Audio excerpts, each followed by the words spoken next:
Thank you so much for making it here today. This seems to be a very turbulent kind of a week. And amongst everything, happy December.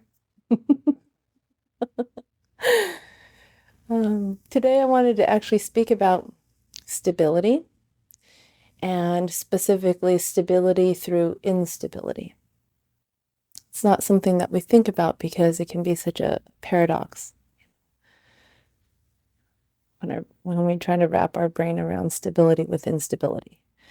Because maybe an image that might come to mind when I mention stability is kind of a big rock, boulder, mountain.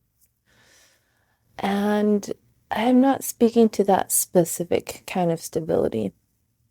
I'm speaking about a stability that we internalize within our own body systems.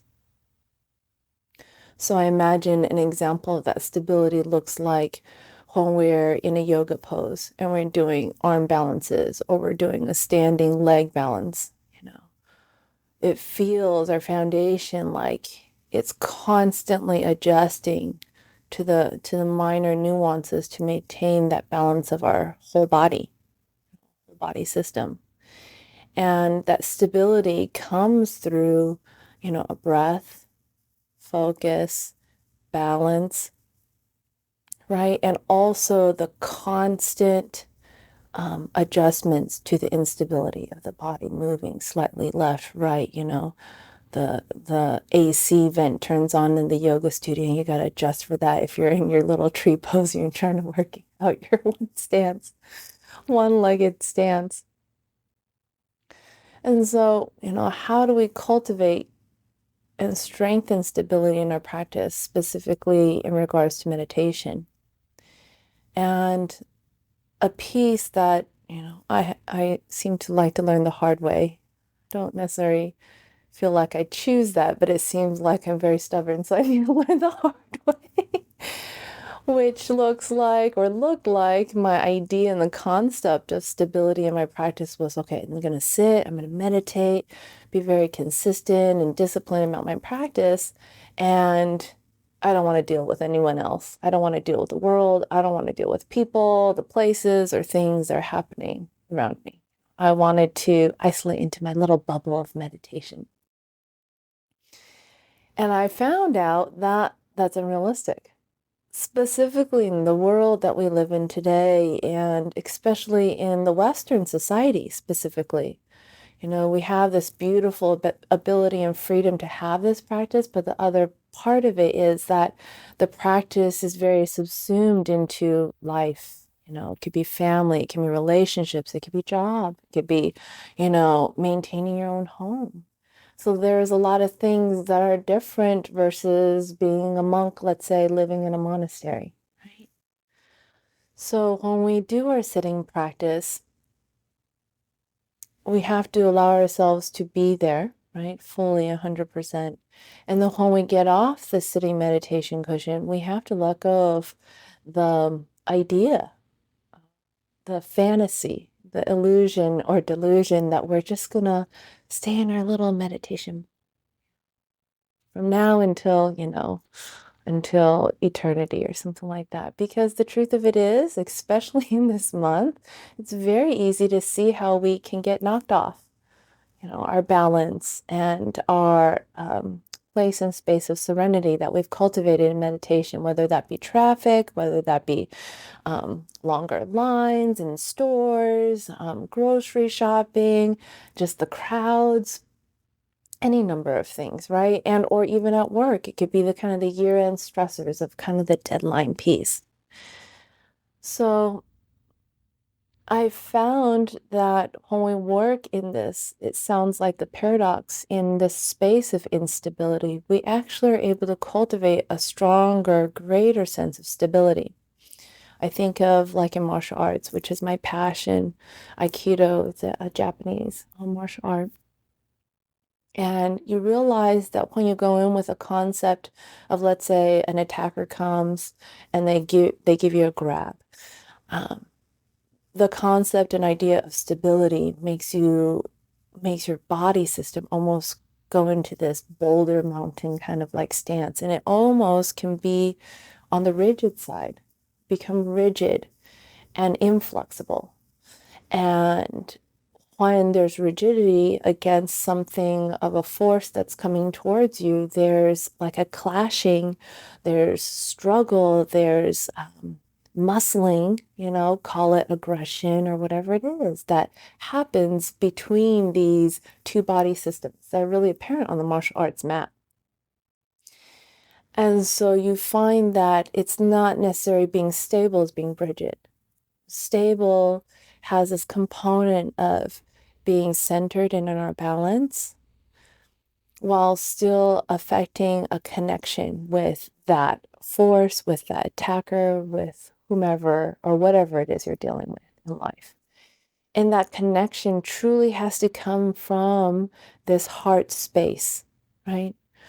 When we put ourselves on the mat and we can think about connection. I'm going to connect to this person and he's attacking me or she's attacking me and I'm going to connect to them and I'm going to get them. It doesn't facilitate true connection.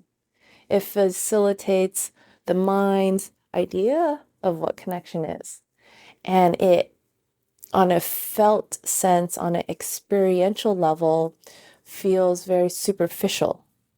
And I'm sure all of us have come across situations where we engage in certain people or with certain people, and you just feel that even though they have all the niceties that they presented, how are you, had a good day, that it's very superficial and that they might not fully be tapping into their heart to allow for that heart connection to happen. And yet you come across people who are very, heart connected and open in that way.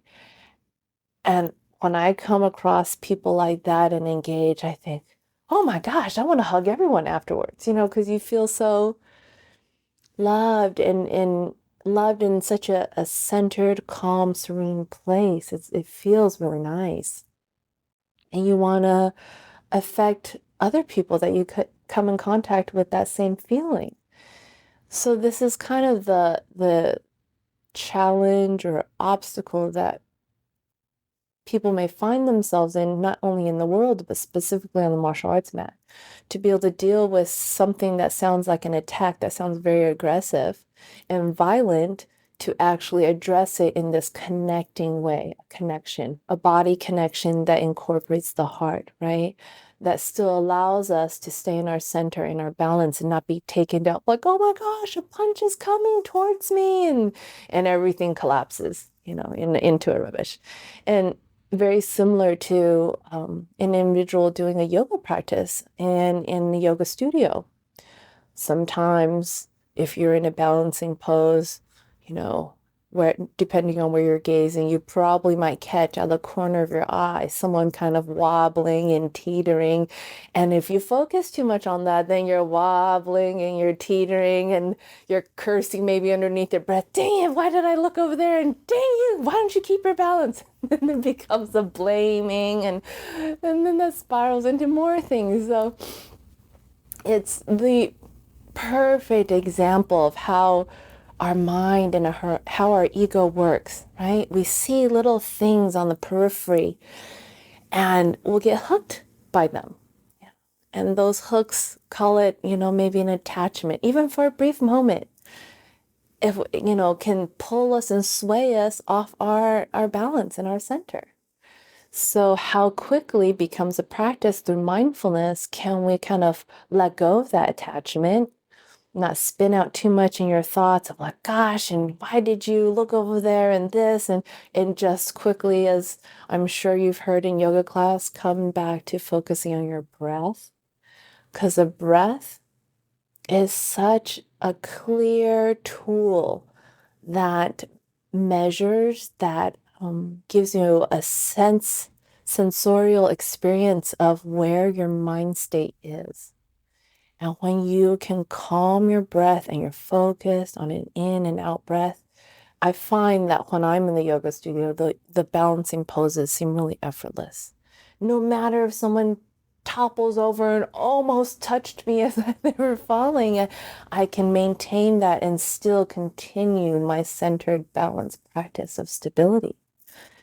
And that truly is the art that we get to play with on this path, because we are cultivating that stability through our practice to ground and center us, right? Amidst a really turbulent world out there, and see the turbulence happen and still remain in that stable center, that place that connects with our heart and our practice and that stillness.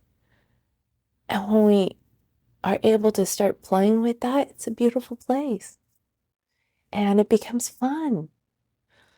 And I love that. I love that playful place that we can be with that practice. Because as you know, and I get it, I've been there, when we first start anything brand new, we're really hard on ourselves, right? Be it yoga class, be it martial arts class. When I see the newcomers come in, they're so in their heads to focus and get everything right. And if they mess up just a little bit or they topple over, they might lose their balance. You just see their brows kind of furrow up with all this judgment. They're just so hard on themselves.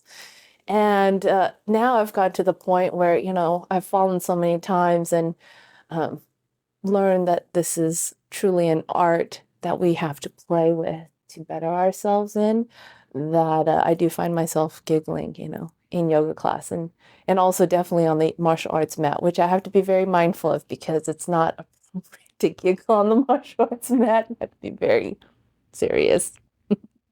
But I do find myself giggling all the time. And I think for me, laughter and humor has been such a strong, powerful tool to be able to let go of what we think is so dire. And it makes me think of this great example because we're human, right? This is a constant practice. We are mindful and it feels really good one day or one moment, and all of a sudden we're not. And we have to go back to our original practice, start at the basics again to cultivate that mindfulness practice. So my husband and I, we were in Hawaii for a birthday trip. And that evening, earlier that day, we had gone snorkeling, so it was beautiful. We saw the fishies, warm water. Who can complain about anything? And we're hungry now, so we're coming into one of the towns. And just the way the hub is, as you guys might be familiar with in the Hawaiian Islands, it's very slower going. And not only that, but the different hubs where there's grocery stores can be really hustle and bustle because the locals go there and they also need a shop. So add in the tourists, there's kind of the added commotion, if you will. So we needed to look for parking in this place where we wanted to get dinner. And I'm navigating and I'm driving. And I'm driving specifically because this trip around, when we ordered the rental car, it was under my name. And when we tried to add my husband's name on it, they wanted to charge just as much as they were going to charge for the whole rental cars. We're like, oh, okay, no, thank you. So I was like, okay, I guess I'm driving this whole trip. So I'm driving the car and he's kind of helping. He's like, oh, well, maybe go down here and turn right. Maybe we'll find a parking spot there. And I'm like, oh, maybe there's a parking lot here. So we're in this kind of searching mode and he's helping to direct and we're feeling kind of the hustle and bustle of everything. Oh, I remember actually we weren't snorkeling earlier that we were hiking. We were hiking and the hiking was just so pristine and didn't have a lot of people. So I think I felt coming into this kind of town was like, oh my gosh, like what is going on? There's so much energy. So I didn't realize I was already kind of becoming unstable. And I drive into one of the parking lots and it has one of those barricades that kind of comes down with an arm. And I go, shoot, well, I can't really reverse because it's a one-way thing. And I reversed my butt right back into traffic. I was feeling stuck. And the husband's like, just push the button, get a ticket, and we'll go into the parking lot and we'll drive through to the other side and we'll talk to the parking attendant and say, we actually don't want to park here. We're just passing through. Can you let us pass? I'm like, oh, okay, great. Of course. Duh. Work around, right? This is the nice thing about having someone else in your life to kind of check you. So I pull the ticket, I'm driving through, and get to the other side and get to the parking attendant. And I was like, oh, here you go. I was like, we actually decided not to park here. So could you just let us out? And here's a ticket that we pulled. Here, you can have it back. So he's like, okay, sure. He takes the ticket, he punches it. He's like, and that's going to be $20. And my face went into I mean, literally, you have to excuse my language, was what the fuck? Like, and a very non-zen, peaceful way of like, are you shitting me? And he saw their reaction. And then he and my husband exchange, a gaze. And my husband bursts out laughing. He's like, oh, he got you good. I was like, what? And I'm the slow one in this whole thing where this joke is playing out. I'm like, huh? Oh, you're joking? It's not funny. Because I was so serious about needing to get this parking space and catching myself. And I was like, haha, thank you, I think. And he was like, let us pass and on and on. And I had to like pause for a moment before I turned into the main street to keep driving because my husband was over here still laughing. And I was like, okay, thank you, Rama, my teacher, for just letting eternity and universe be the greatest teacher of showing me right there, like, you're being too serious, snap out of it. And that's what happens in life that we have to kind of hold in the back of our pocket, which is that sense of humor, right? Because if we don't have that, then how easy and how many times, myself included in the back in the days where I would have, my ego been really offended. How could you be laughing at me? You know what? I'm trying to find a parking space. That was not funny. And we can go down that road. But being able to laugh at ourselves, oh, I tell you, definitely got to try it out. If you haven't, if you haven't yet, definitely try laughing at yourself. It's a beautiful tool to help you stay in your center. So, any questions on that?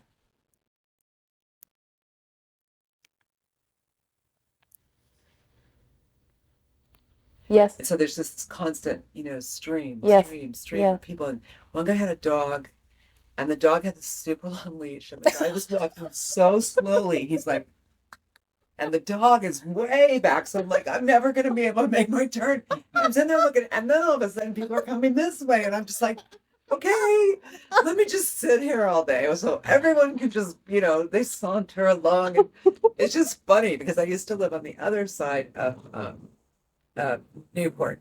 And it isn't like that. But when you come in this way and you're going to the intersections, it's like that a lot now. It Yeah. used to be as, but everybody's just kind of on their own and they step right off before they look at you Like, to see sure. if Oh, you sure. know. They Yeah. just kind of, and I'm going, okay, I'm not going to get mad. I'm not going to drive fast. Right. No, But right. I could. That's my reaction is like, hurry up. I gotta go, but I'm not in a hurry. And it's not worth getting upset about that. Exactly. Yeah. That's a perfect example Yeah. because it makes me think of how that defensive mechanism that we revert to in our mind and our body system, it's very like animalistic, right? And it's um, based on survival, right? And I imagine that perfect example into Aikido or martial arts, because when people first start the practice, they think, okay, I'm just going to shore up my defenses a little bit better to deal with this attack and then execute this technique and land that person on their face, right? And it really, really, truly breaks through barriers when you continue the practice, like you're saying, and the continuation of mindfulness practice that you realize it's not like that at all. It doesn't have to be like that. And that's a beautiful piece because I definitely can relate to you is when we have cultivated a practice such that we literally can slow ourselves down in that moment and see two branching pathways. Whereas people who are so in their chaos and the mind and the thoughts that they miss that. They miss that kind of a split intersection to say you can make a choice to go left or right, but they don't see it. And so it's so beautiful and powerful to be able to have that. Take a breath. Oh, okay. I can just be grateful that I live here in Ocean Beach and everyone wants to come out to hang out in Ocean Beach. Kind of thing. Be generous. Say, hey, let's all do this together. Yes, because I think of, especially with the way the world is right now, the fear-based and scarcity-based mentality really gets fueled, through all the conditioning of different things. And so the way I found what combats that is the opposite, right? So greed and scarcity is generosity, right? And that kind of fear-based thing for me is the compassion, the gratitude, right? And that's not something that we need to go out to a store and buy. It's something that we have inherently within us, which is so amazing and powerful. And sometimes we don't give ourselves or our practice that credit for all the tools that we truly are set with to be able to deal with the world, and utilize it as much as we can. Because I feel those tools never get old and never get rusty. If you're constantly using them, they work, truly. So yes, thank you for sharing that. I love it. Yes. Any other thoughts or comments about stability with instability? Mm.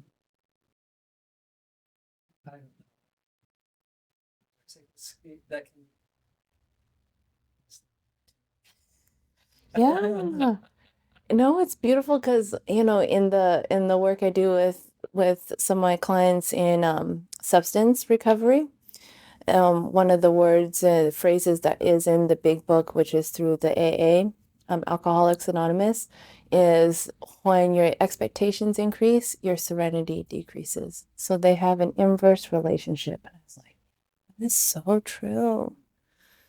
But I love your example of the martial arts because it makes me think of my sensei and him showing us on the mat where he says he wants us to be really light on our feet, as if we're stepping on mud and we don't want to leave a footprint, or as if we're walking on ice and we don't want to slip.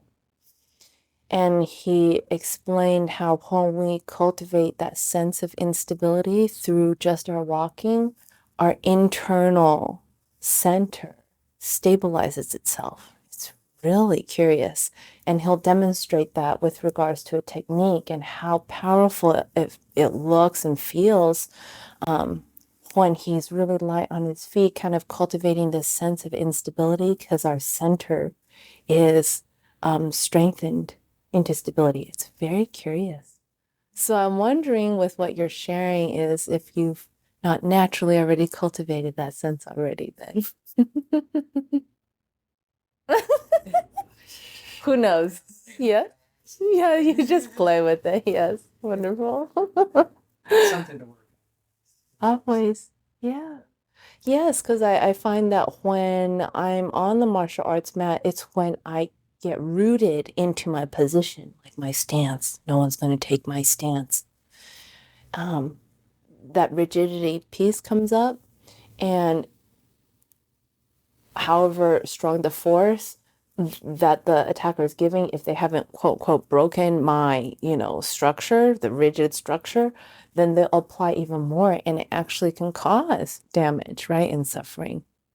So I've learned that as you kind of move up in the ranks and the throws get just a little bit stronger and more powerful, your um, stability comes from a flexibility piece too, and being very tuned to movement versus being rigid and all of a sudden they just crank your wrist and you're like, oh, that's not good.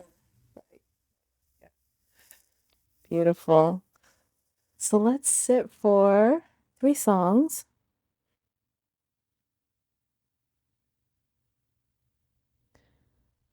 So hopefully for the remaining rest of the month, the rest of this year, you can continue playing with stability, your own, through your practice, in all the ways that life makes it unstable, especially during this holiday season. So thank you so much for coming today.